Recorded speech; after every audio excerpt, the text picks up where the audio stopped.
E tem uma que eu já conversei contigo, eu vou aproveitar a pergunta para te abrir essa tese, que é o RBRP. Eu acho que o que mais te perguntam é o RBRP, a gente conversou sobre isso há alguns dias Sim. também.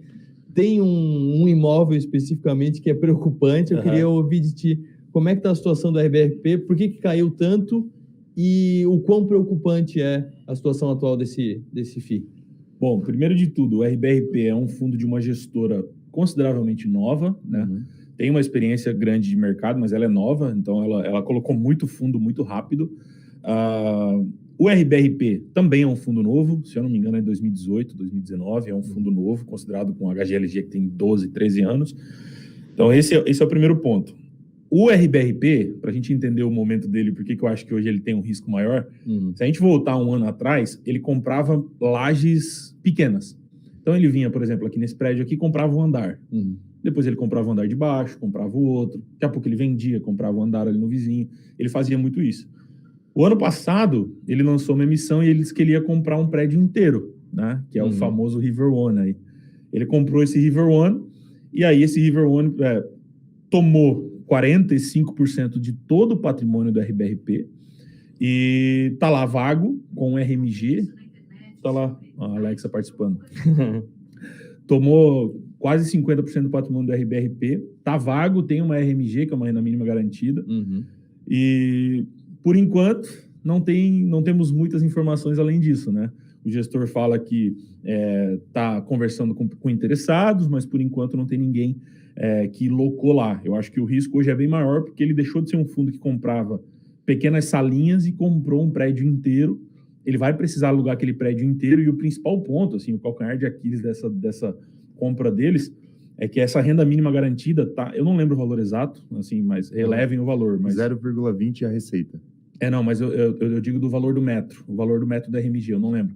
Eu acho. Eu acho que é por aí. Vamos usar 105 aqui, eu não lembro se é.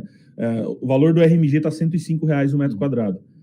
Então, para valer a pena para o cotista, ele tem que alugar ou nisso ou acima disso, senão a renda cai, né? E aí a gente entra, né? Será que aluga esse preço? Porque a região que esse imóvel tá não é uma região, né, tão comum. O pessoal de Criciúma aqui, o centro é muito mais caro um imóvel do que na Próspera, né? Então é mais ou menos isso, assim. Ele saiu de uma região que era muito comum em São Paulo, comprou numa região que não era tão comum para aquele tipo de imóvel.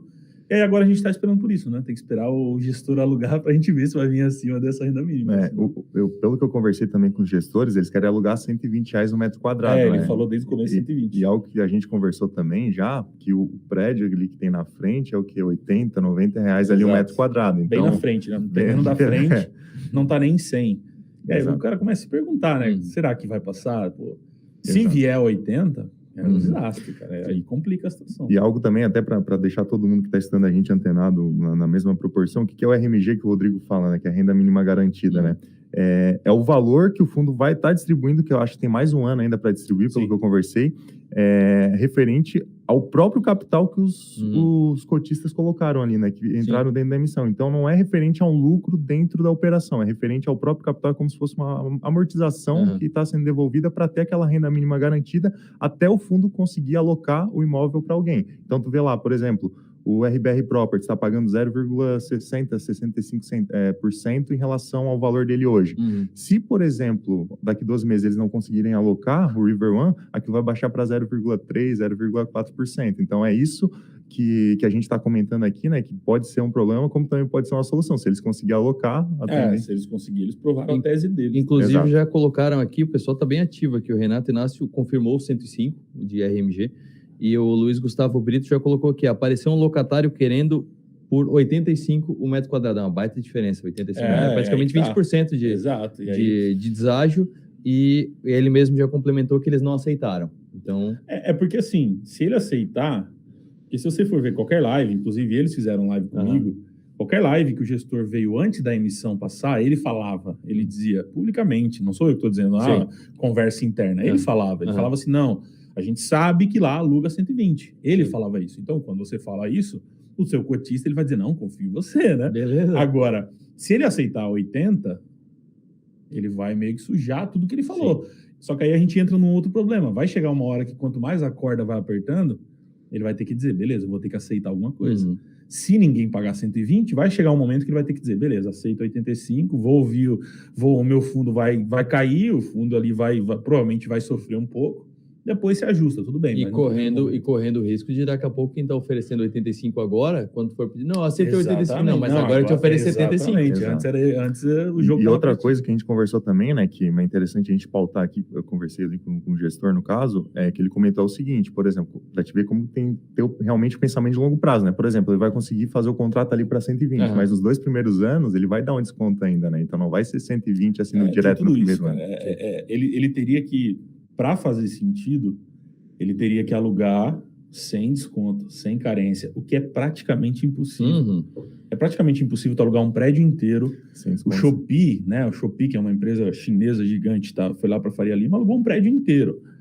Mas foi para Faria Lima. Poderia ter ido para lá? Poderia, mas o preço não condiz. É o preço, R$120, é o preço da Faria Lima, que é do outro lado, né? Exato. Então, eu não acho que vai ser tão fácil assim. E deixar claro, eu não estou aqui trazendo o caos e o medo, né? Eu sou investidor da RBRP, torço pelo fundo, gosto dos gestores, conheço os gestores, mas é uma situação, né, diferente. A gente está numa pandemia, a gente está atípica, cara. Então, Rodrigo, uma outra tese assim que te agrada, que tu tem acompanhado agora, talvez algo que tu tenha entrado agora.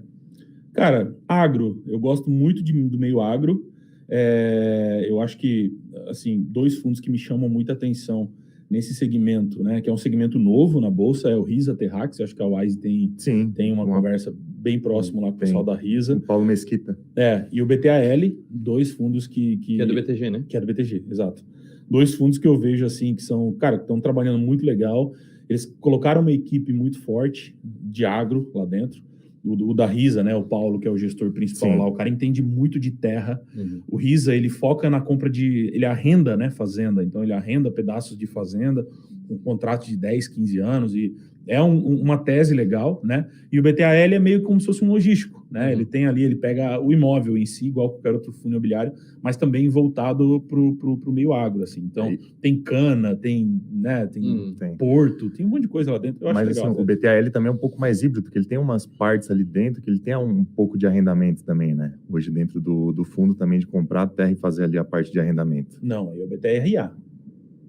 Não, o BTAL ele tem uma participação disso também. Não sei, tá. Arrendamento não lembro. Tá, mas enfim, o Risa Terrax, o foco hoje principal deles é esse, e os 2 principalmente têm contratos atípicos, né? Porque é arrendamento para mais de 10 anos ali no caso, né? E o que acontece? Quando tu pega, por exemplo, ali essa parte do agro especificamente, que nem o Rodrigo comentou, hoje representa 25% do PIB, né? Então é um setor que tem muito potencial de crescimento. Até agora tem os FIAGROS que estão entrando no mercado, que tem muito ainda para crescer e elevar mais ainda o mercado de agronegócio dentro do país, né? E dentro das ações, né? Só finalizando, o mercado agro nas ações já sempre rodou muito bem, né? Sim. SLC e agro, as duas que são as pioneiras assim nesse segmento, sempre foi muito bem. Então eu acho que é um segmento legal que vai crescer muito no Brasil ainda. Sim. Outra pergunta que veio aqui, eu queria ouvir de vocês sobre fundos de shopping. Tá na hora, é agora que vai normalizar, fim de ano, é para 2022. Como é que vocês estão vendo esse setor? Eu acho que já passamos pela pior fase, né? Eu acho que agora as coisas do Brasil estão voltando ao normal, as vendas, né? Se for pegar o relatório do HSML, do HGBS, alguns deles já estão vendendo mais do que vendiam em 2019, antes da pandemia.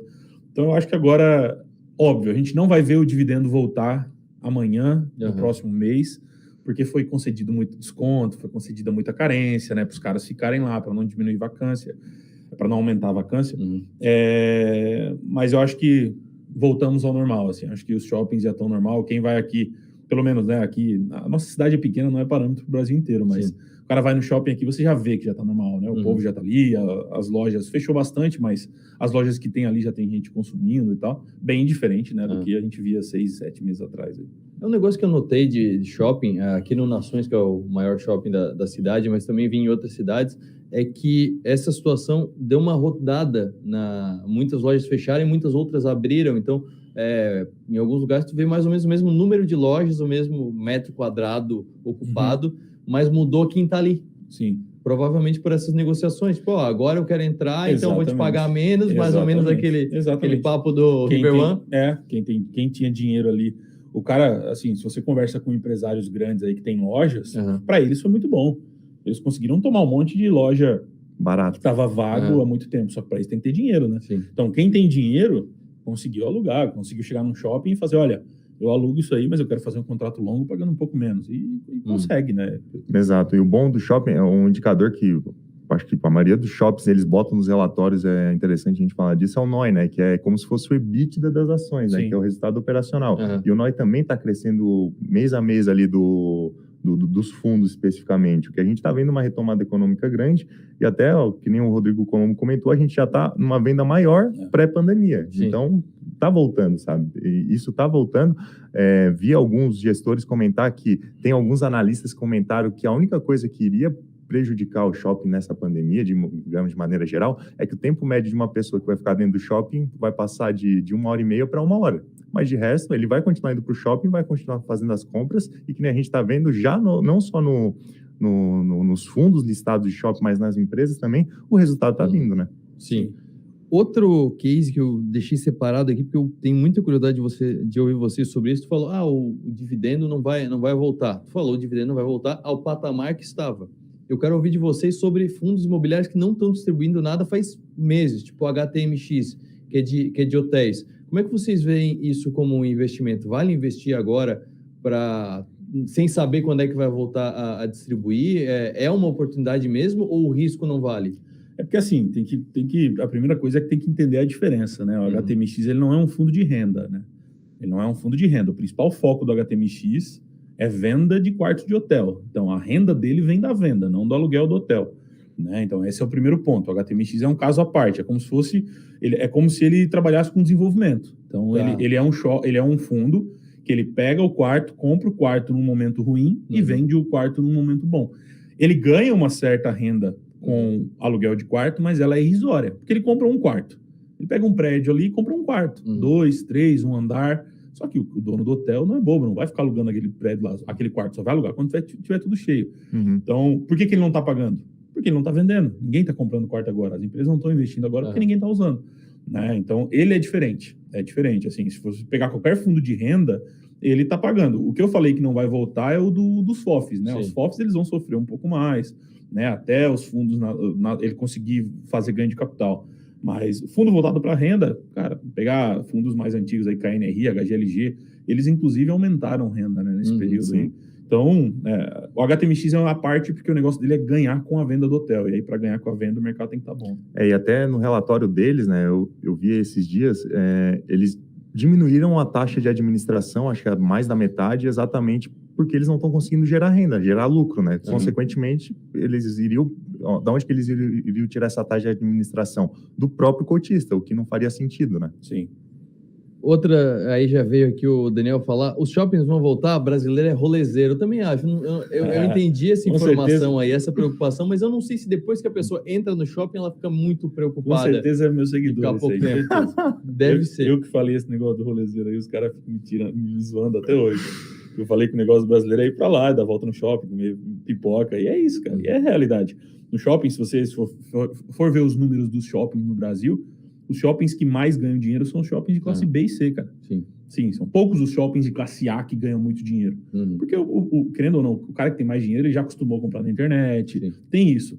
Classe B e C, o shopping é a única saída dele, cara. Ele não vai passear no centro, ele vai pro shopping, tem ar-condicionado, vai ficar dando volta. Ainda mais agora no verão, isso, então... É isso. Assim, é muito da cultura também. No Brasil é muito cultural. Pega algumas regiões mais perigosas do Brasil, né? Pô, shopping é o lugar mais seguro para você passear com a sua família. Você não vai passear na rua, porque às vezes é perigoso. Então o Brasil tem essa essência, assim, de ir pro shopping, né? É natural. Adair, para fechar, nosso tempo já está estourando aqui, mas eu quero ouvir uma das teses que tu está mais acompanhando, que mais te chamou a atenção nos últimos tempos. Bom, uma das teses que mais está me chamando a atenção é do BTLG. Na minha opinião, ele é um fundo que vem fazendo uma baita gestão. Não ouso dizer que ele em competição assim, de gestão tá ali junto com o Credit Suisse do HG. E o que acontece, né? Desde que ele pegou a gestão do TRXL lá em 2019, ele vem fazendo vendas específicas e fazendo uma gestão muito mais ativa do portfólio que ele tem. Por exemplo, o BTLG fez 4, até o Rodrigo, eu acho que ele pode me ajudar, ele fez venda de 4 imóveis industriais que ele tinha na carteira, que ele falou, pô, isso aqui não faz parte do que eu quero, do meu portfólio, da estratégia que eu quero para o fundo. Que é logístico. Que é logístico. Sim. Então, ele efetuou a venda, foi para o MOG, no logístico, e o que acontece? Ele vem se moldando muito também com marketing, né? Então, tu pega, de maneira geral, alguns pontos do BTLG, alguns imóveis, onde ele já está botando lá BTlog, por exemplo, ele está botando isso, mostrando não só para os inquilinos, mas para o mercado de maneira geral. O marketing que ele vem fazendo, mostrando isso também dentro da parte de fundos imobiliários. E os principais imóveis, tu pega nas principais rodovias, nas principais avenidas que tem ali em São Paulo. Então, por exemplo, 30% do portfólio que ele tem está, por exemplo, a menos de 30 quilômetros da capital ali de São Paulo, que é que é a capital que mais lucra ali, querendo ou não, no Brasil. Então, ele tem imóveis AAA, tem uma parte que está em desenvolvimento e após desenvolvimento vai ficar mais de 90% do portfólio AAA, bem localizados e com bons inquilinos que exatamente trazem, querendo ou não, um retorno significativo para o fundo, né?